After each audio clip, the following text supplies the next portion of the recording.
All right. Well, that rear seal is changed out on that 4L60E transmission. This was the old one. You can see the seal cover.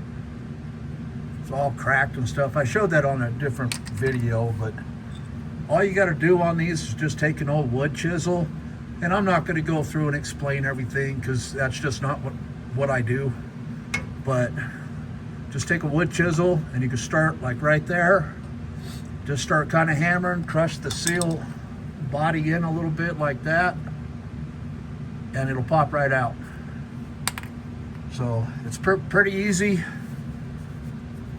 I think it turned out pretty good.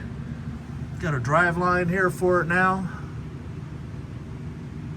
And the test fit on that so far, so good. So anyways, just thought I'd share. Later.